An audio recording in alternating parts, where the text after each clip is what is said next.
12 o'clock, time to reach for mobile water. Mobile water, unique in every way.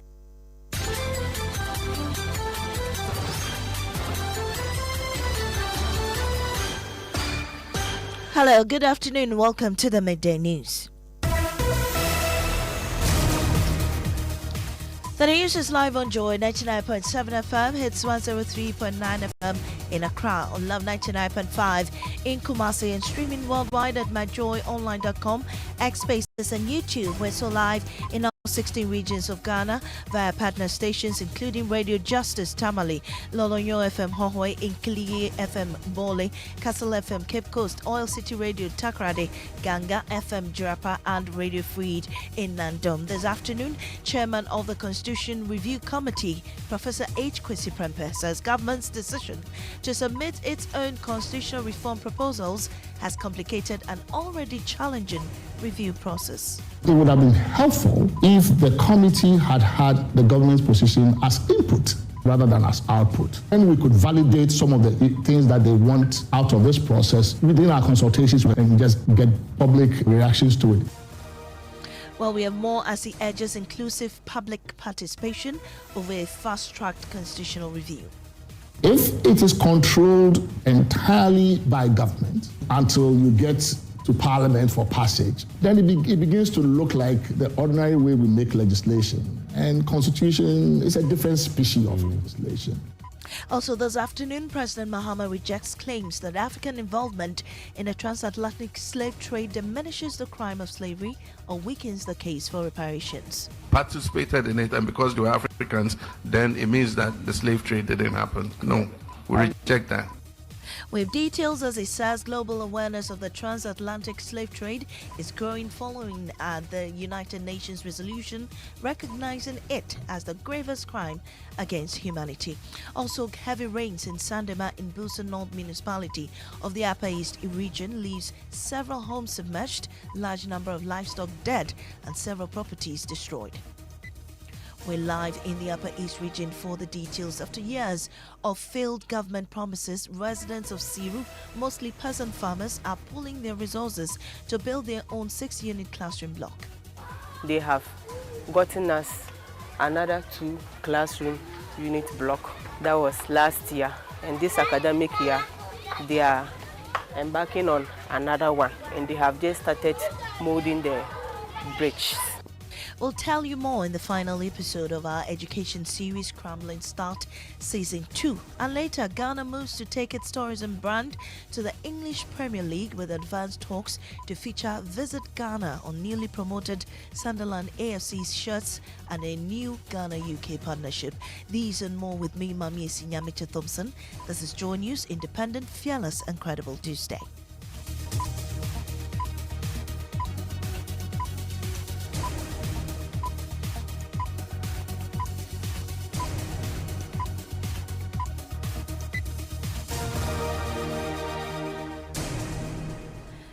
Let's get into the details now. Chairman of the Constitution Review Committee, Professor Kwasi Prempeh, has noted how government's separate position on constitutional reforms has complicated an already delicate review process. Explaining on PM Express on Joy News Channel, Professor Prempeh noted why constitutional reforms should not be treated like everyday politics, as they have the tendency to affect how the country is governed for generations.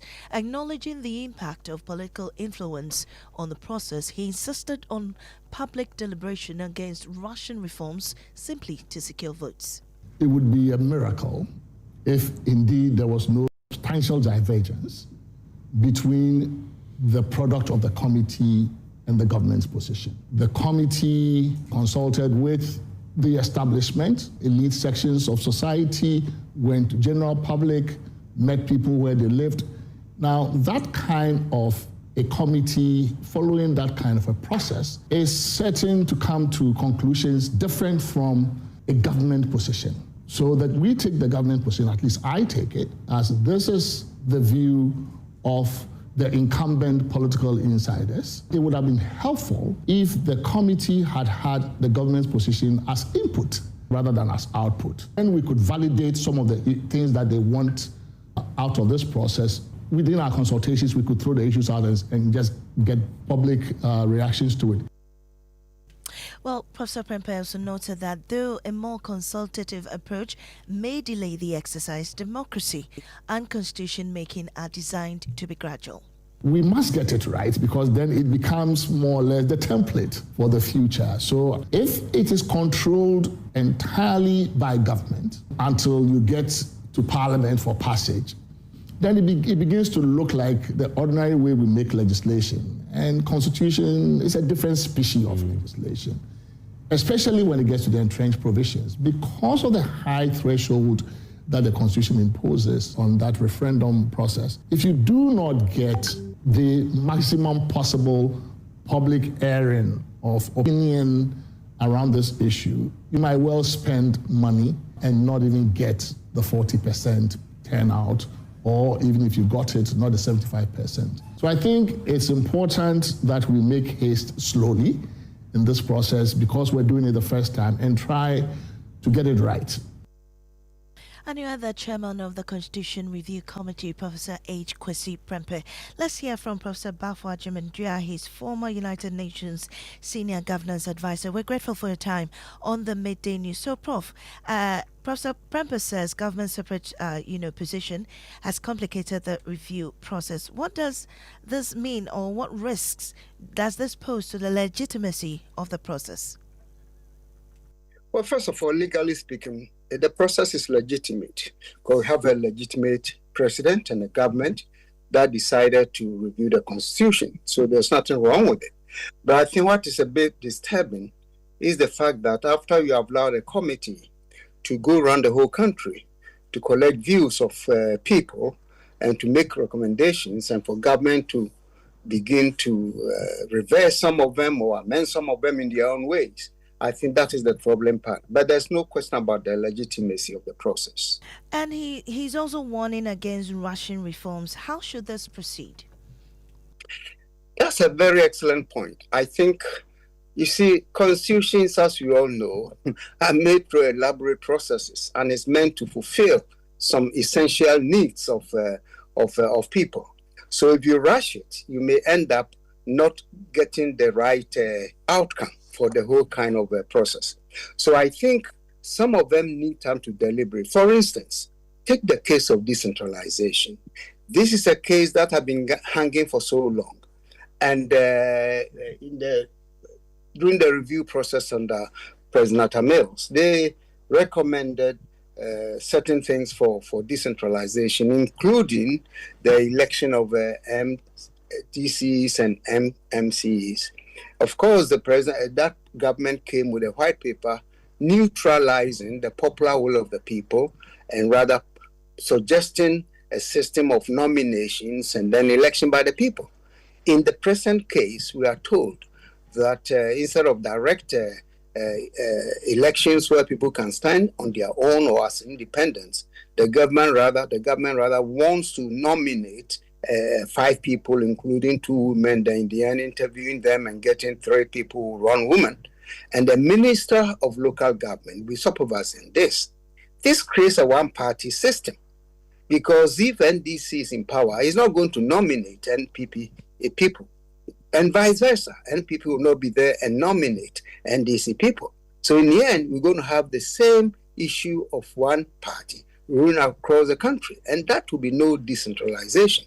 There's no popular will determining who leads the city or the district. So that's, I think, one of the challenges that perhaps the committee was talking about. And personally, I think it's the wrong way to go, because if there's a popular will for direct decentralization, then what you do is to examine all the risks are associated with that and find mitigating factors for those kinds of risks. And then you allow people to have that. But to say that, we have to continue to control every process around the country by the central government, I think that really is not going to end up for us. So I do agree with those who are expressing serious reservations about some of the recommendations or amendments that the government is making on the recommended issues. So, Prof, just before you go, what should we do to fix it? That's a very interesting but a very complex question. You see, first of all, let me make it clear. Reviewing the Constitution alone is not going to make a difference in the lives of Ghanaians. And a few days ago, a friend of mine, we all know him, the parliamentarian for Manshia, my namesake Bafo, made a very important point on another network. Is the values that we don't have in the country. If a nation doesn't have core values that it cherishes, no matter what laws you pass, no matter how many constitutional reviews you undergo, you're not going to change anything. The thing is that the character of the people is a problem. And I think I can say that education without character is worse than getting no education at all. Because you are going to use your education as we have it now to create problems for the country. I mean, all people who are making laws for us and regulation, they are all highly educated. And yet, we have problems with corruption and stealing. I can go on and on. Right. So I think we have to find an educational system that inculcates certain fundamental values in our children. So when they grow up to become leaders, they can be different from us. All right. Because this generation may be failing the younger generation. And if they fail us, it's because they'll be reflecting our failures, not their own failures. So I think we have to find a way to seriously debate how we bring education to a level where the values of our people can change from the current one, which is completely at odds with democratic practice. Thank you so much, Professor Bafo Adjumandua, is former United Nations Senior Governance Advisor. Now, President John Mahama has rejected the argument that the involvement of some Africans in the transatlantic slave trade diminishes the crime of slavery or weakens the case for reparations. Speaking at a high-level dialogue on reparations at the University of West Indies in Jamaica as part of a state visit to the country, President Mahama said the participation of some Africans as intermediaries did not absolve those who designed, financed, and institutionalized the transatlantic slave trade. The Holocaust occurred, and I believe that there was a Holocaust and 6 million Jews were killed. Some of the most brutal prison guards were Jews. Some of those who went into the communities and showed where Jews were hiding and delivered them to the Nazis to be exterminated were Jews. But it doesn't mean the Holocaust didn't happen and that the Holocaust wasn't a crime against humanity. Yeah. And so even the argument that Africans were involved in enslaving Africans does not stop it from being the gravest crime against humanity. Correct. And the point is, you must look at all the legal underpinnings. You must look at everything that was established to support the slave trade in terms of the insurance of the cargo and all that kind of thing, the auctions and all that. It was a very systematic trade. And so you cannot wish it away just by saying that some agents, whom you use as agents to bring you slaves as commodities, participated in it, and because they were Africans, then it means that the slave trade didn't happen. No, we reject that. Well, that's President John Dramani Mahama. Well, Presidential Affairs Correspondent Maxwell Agbagba joins us on Zoom with more. Maxwell, what's on the President's schedule for day 2 of his visit? Well, Maame, the President is expected to lay a wreath at the shrine of Marcus Garvey. He's also expected as part of his state visit to Jamaica to also speak to a joint section of the Houses of Parliament at George William Gordon House. And there he's expected to share his vision for a stronger Africa-Caribbean partnership to the legislature of Jamaica. Now, he's also expected to pay a courtesy visit to the leader of the opposition, Mark Golding, and he would also attend a cultural event. Now, it was a packed day for the president yesterday after the welcome ceremony. There was high-level bilateral talks at King's House, which focused, together with the Prime Minister, which focused on trade, culture, and South-South cooperation. Thank you very much, Maxwell Agbaba's Presidential Affairs Correspondent. Moving on, several homes have been submerged and property destroyed following heavy rains in Sandema in the Bolson North Municipality on Monday. The heavy rains resulted in the overflow of drains, leaving sections of the Chuchuliga-Sandema Road submerged and creating difficulties for motorists and commuters who use the route. Let's go on the phone lines and speak to local reporter Daniel Awuribik. Daniel, so describe the current state of the town to us. Yes, thank you very much. For now, the water, if I should say, has submerged and normal daily activities are back on track. But yesterday, it affected a lot of people, especially workers, government workers, health workers who are supposed to, in a day, commit the Sandema road to Chichuluga to go and work and all that. Work actually was disrupted because they couldn't access the route to the other end to their workplaces. So, but for now, everything is back on track when we talk about normal daily activities, yes, because the water has submerged, has subsided, and everything is going on normally. But we understand that property has been destroyed, and I believe that some residents in the area have also been displaced. What interventions have been put in place to secure these things? Yes, actually, yesterday, some people were displaced, especially those who live along the river. They were actually affected badly. Their properties destroyed, and some crops destroyed. Animals also were, because of the water, they got drawn, and it affected those farmers as well. There's this piggery project someone is doing along the river. Almost all the pigs were gone, and the person was very, very sad, and we tried talking to the person to to see if authorities will intervene. But authorities yesterday, the MC for Bulsa North, Honorable Solomon Akokte and Sabaye, and the NADMO director, Honorable Joseph Azayam, they were there, assessed the situation, and now we are waiting to see what authorities will do to help those who were affected. But authorities, especially the MC and the NADMO director, they were there. But do we know the numbers of people displaced? Do you have those figures? Yes, for this figure, I cannot say this, but roughly more than 50 people, that is more than 50 households.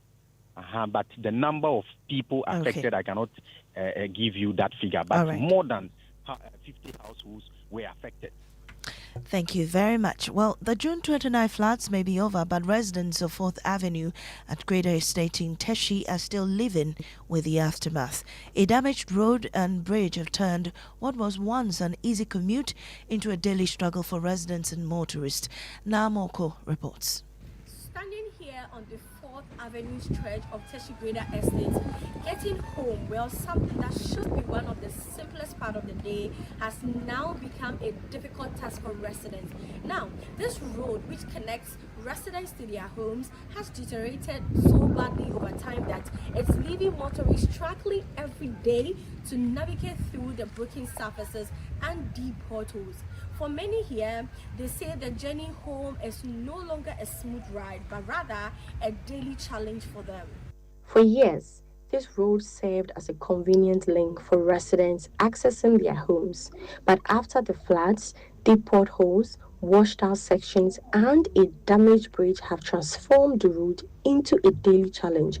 Motorists are forced to slow down, maneuver carefully, or abandon the road altogether to avoid damaging their vehicles. I've been living here for some time now, and this is just my house. I'm from Tangoing, and then since the flood, in fact, we don't have easy access going to our homes.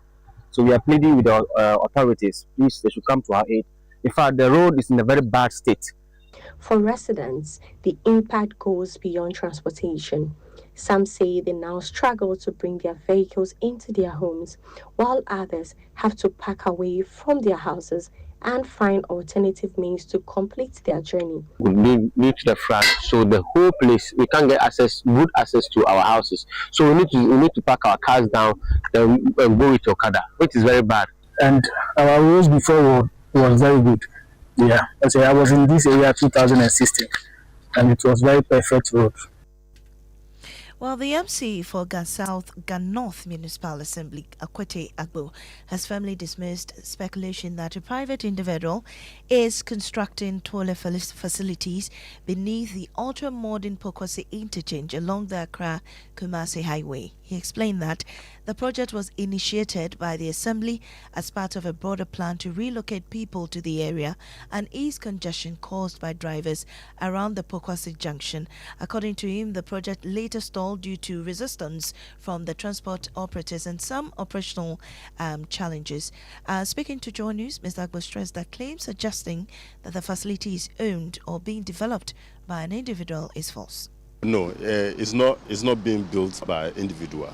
Actually, it's certain of the toilet facility that I completely disagree. So that's why it's stalled.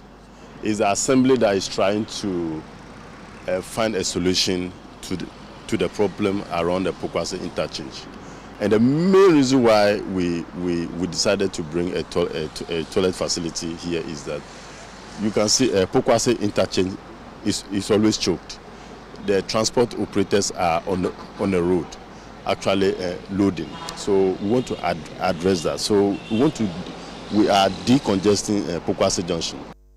Well, let's speak to Fatal Bayaga. He's following the story and joins us on the line. So, Fatal, the MC has indicated that the structure will be demolished because the location is considered inappropriate. Did he explain who will bear that cost and how that is going to go about?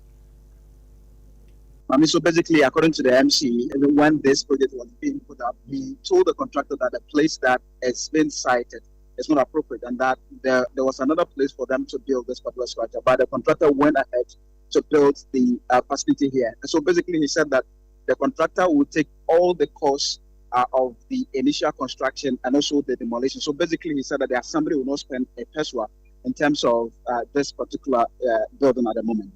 So there's also the issue about many pedestrians continuing to cross the road instead of using the footbridge. The MC say how the Assembly intends to address this.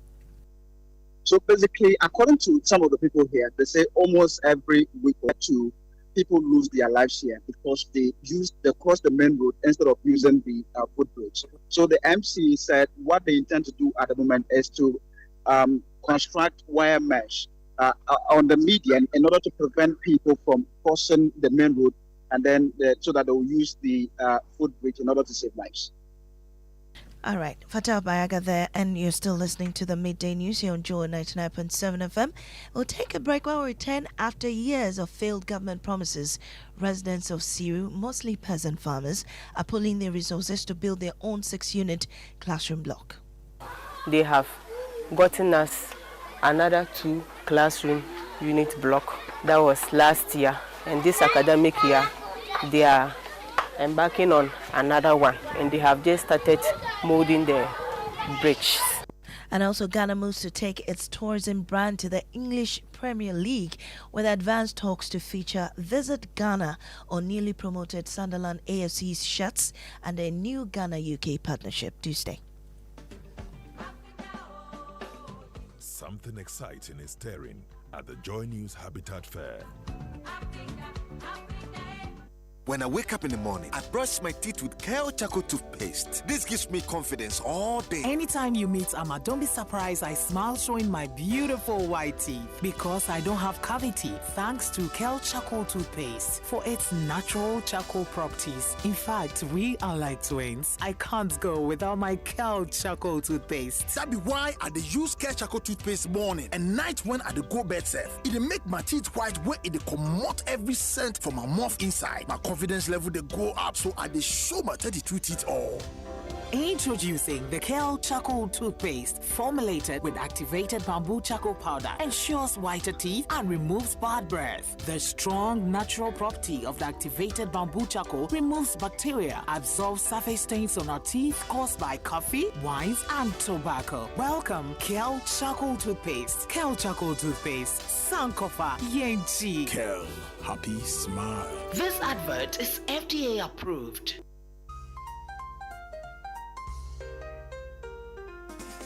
Welcome to White Restaurant and Garden right here in Accra. We are redefining fusion. Imagine the elegance of classic French-Italian mastery, beautifully balanced with the vibrant warmth of African herbs and spices. Every plate is a masterpiece and every moment is an experience. Pair your evening with our masterfully crafted cocktails and let the world fade away with each sip. Book your table today using the code WHITE@3 and your first round of signature cocktails is entirely our gift to you. Experience dining done beautifully. Call 050-982-3420 to reserve your evening. White Restaurant and Garden. Experience dining done beautifully. Upgrade your print game with Konica Minolta, proudly powered by SkySat Technologies. From all-in-one machines that print, scan, and copy to professional systems and heavy-duty production machines, we deliver unmatched performance. Right now, SkySat has an unbeatable offer. 1 entire year of free servicing on all Konica Minolta machines. That's 12 months of expert maintenance for new and existing customers.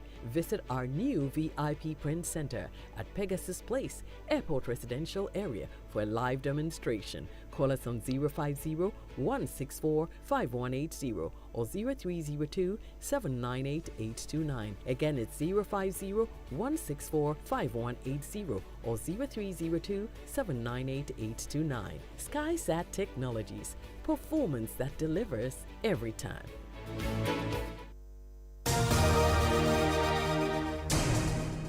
Thanks for staying with us on the Midday News. Now, after years of failed government promises, the people of Siru have taken matters into their own hands. They molded the mud blocks and provided the labor to build 2 classrooms, sparing their children the several-kilometer journey to junior high school. Now, most are peasant farmers with little to spare, but they are determined to build a 6-unit block and move every child out of the straw sheds. Emmanuel Jivanu has more in the final episode of Kremlin Start Season 2. This is my second time in Siru, a small farming community in the Wa West district. If you see as a school, we don't have the school block for the students to be taking their learning process. But with the community, we do our best, making pavilions for the school children to take place for our learning process to be going on. So that's the esophagus, and we are going to talk about the function of it. After years of pleading with the district assembly for a 6-unit classroom block and getting nothing but broken promises, the community has decided to take matters into its own hands.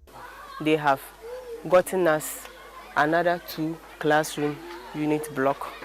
That was last year, and this academic year they are embarking on another one, and they have just started molding the bridges. So far, 2 of the 3 mud classrooms have already been completed and are in use. The first GHS 1 pupils are occupying one. The other, Basic 3 pupils who used to learn under a tree, have now moved inside, finally sheltering away from the sun and the wind. But for the school, the headmistress and the school management committee have now put together a simple plan they believe can truly change the future of their children. Now, Ghana is set to gain significant global tourism exposure under a new partnership with English Premier League club Sunderland AFC, with Visit Ghana expected to feature on the front of the club's shirt for the upcoming 2026-2027 season. Parliamentary Affairs correspondent Kweku Asante has more on this and joins me on the line. So, Kweku, exactly what is this about? Well, the Speaker of Parliament announced that they are working with private organizations to support a shared sponsor for Sunderland who plays in the English Premier League. He says this cost will not be borne by Parliament or the state, but they are working together with the GFA and a host of private institutions who are willing to support the state to actually place a Visit Ghana advert, sort of, on the set of Sunderland, which plays in the English Premier League, to attract people to visit Ghana for tourism purposes. Thank you very much, Kwasi. Nakbaji Senior High School and Kliko Senior High School watched their national dreams fade as Ola Girls Senior High School completed a stunning comeback story. After fighting their way back through the regional qualifiers, the whole base school produced a commanding display of speed, composure and accuracy to storm back into the 2026 NSMQ Championship. Let's cross over now to Volta region where Ramad Bashiru has been flowing the qualifiers. Ramad, take us through how the contest unfolded. Well, Maame, it was a contest that belonged to Ola Girls from the very beginning. The school had a dominant performance. However, the opponent tried to battle hard, but Ola's dominant performance was simply too much to overcome. At the end of the contest, the ladies say that this particular contest and the 73 points they've been able to gain is a testament that they are ready for the national stage. All right. Thank you very much, Ramat Bashir, for that. Now let's do a live story. Adobia Sarisi. Adobia. Mami, would you pay 2,000 Ghana cedis for a birthday shout out from a content creator? Why not, if it's worth it? Hey, okay. Well, that's the question getting social media talking after a popular digital creator, Kali Kali, reportedly doubled his fee for a single birthday shout out in less than a month. On July 7th, Kali Kali reportedly quoted 900 cedis for a birthday shout-out. Fast forward to August 3rd, and that same shout-out is going for 2,000 cedis. The sudden jump in price has left some social media users questioning what could have triggered the increase, with some suggesting that perhaps the demand for his unique birthday messages has simply gone through the roof. Others, however, are not amused, accusing him of taking advantage of the demand to cash in. So, is this simply a case of demand and supply at work, or has the price of a birthday shout become a little too much? 2,000 cedis for a birthday wish. Would you pay? I wish you long life and prosperity. Angel, I wish you long life and prosperity. Interesting there. Well, I wouldn't mind paying it if it's worth the time. And that's all we have for you on this midday edition of the Bulletin. I'm Nyamekye Thompson. Up next is Living Word with